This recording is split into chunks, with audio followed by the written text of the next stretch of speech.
प्यारे बच्चों, ये कहानी एक हाथी और एक चूंटी की है। तो एक दफा का जिक्र है, एक जंगल था जिसमें बहुत से जानवर हंसी खुशी इत्तेफाक के साथ रह रहे थे। मगर उसी जंगल में एक हाथी भी रहता था जिसने सब जानवरों को बहुत तंग कर रखा था। हाथी को अपना कद बड़ा होने पर बहुत गरूर था।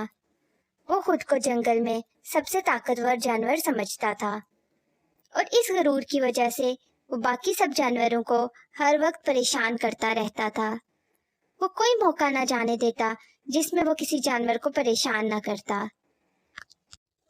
एक दिन जब वो हाथी उस जंगल के एक कोने में गया जहां पर एक पेड़ पर एक तोता रहता था। हाथी को ये बात अपनी इज्जत के खिलाफ लगी कि जब वो उस पेड़ के पास से गुजरा तो तोते ने झुककर हाथी को सलाम ना किया। हाथी को ये बात बहुत बुरी लगी और वो तोते से बोला, ए नादान तोते, तूने मुझे झुककर सलाम क्यों नहीं किया? तुम मेरी खिदमत में झुके क्यों नहीं हो? मगर मैं आपको सलाम क्यों करता? आखिर ऐसी क्या वजह है जिसकी वजह से मैं आपको झुककर सलाम करता? क्यों? क्या तुम ये नहीं जानते कि मैं इस जंगल में सबसे ज्यादा ताकतवर जानवर हूँ? तुम्हें मुझे सलाम करना चाहिए था। अब तुम इसकी सजा के लिए तैयार हो जाओ। ये कहकर अब हाथी ने तोते के दरख्त को हिलाना शुरू कर दिया और उस दरख्त को जड़ से उखाड़कर फेंक दिया। अब तोता उस दरख्त पर ना ठहर सका और वो भी वहां से उड़कर चला गया। ये देखकर हाथी बहुत हंसने लगा और दिल ही दिल में खुश होने लगा कि उसने अपनी ताकत से तोते को यहाँ से उठा दिया। अब कुछ दिन गुजर जाने के बाद हाथी अपने मामूल के मुताबिक नदी से पानी पीने जा रहा था। उसी नदी के करीब एक चूंटी का घर था। हाथी जब भी वहां से पानी पीने जाता तो चूंटी को बहुत तंग करता। वो कभी अपनी सूंड पर पानी भरकर उस चूंटी के ऊपर फेंक देता तो कभी उसका खाना उससे छीन लेता। इस तरह से वो कोई मौका ना जाने देता जिसमें वो चूंटी को परेशान ना करता। अब एक दिन अपने मामूल के मुताबिक जब चूंटी वहां से अपनी खुराक लेकर गुजर रही थी तो उसने देखा कि हाथी नदी के किनारे सो रहा है। ये देखकर चूंटी के दिमाग में एक तरकीब आई। उसने सोचा कि क्यों ना हाथी से उसकी गलतियों का बदला लिया जाए।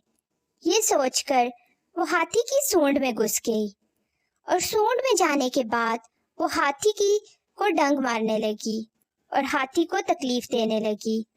अब इस तकलीफ की वजह से हाथी बहुत चिल्लाने लगा, यहाँ तक कि हाथी की आंखों से आंसू आ गए। चूंटी हाथी की आवाजें सुन रही थी मगर वो उसकी सूंड से बाहर ना आई। कुछ देर तक चूंटी हाथी की सूंड में ही रही और उसे तकलीफ देती रही। मगर कुछ वक्त गुजर जाने के बाद जब चूंटी को एहसास हुआ कि अब हाथी को बहुत तकलीफ दी जा चुकी है तो वो उसकी सूंड से बाहर आ गई। चूंटी को अपने सामने देखकर हाथी ने उसको कुछ न कहा क्योंकि वो अब चूंटी से डर रहा था कि कहीं चूंटी उसको दोबारा ये तकलीफ ना दे दे। अब हाथी को इस हालत में देखकर चूंटी हाथी से बोली, हाँ, तो इस जंगल के सबसे बड़े और ताकतवर जानवर, मैं इस जंगल में सबसे छोटी हूँ। मगर तुमने देखा ना कि तुम तो खुद को सबसे बड़ा जानवर तस्वीर करते थे, मगर आज तुम मेरी वजह से रो रहे हो। आज तुम्हें समझ आई ना कि जब तुम हमें तकलीफ देते हो तो हम पर क्या गुजरती है। ये कहकर चूंटी वहां से चली गई।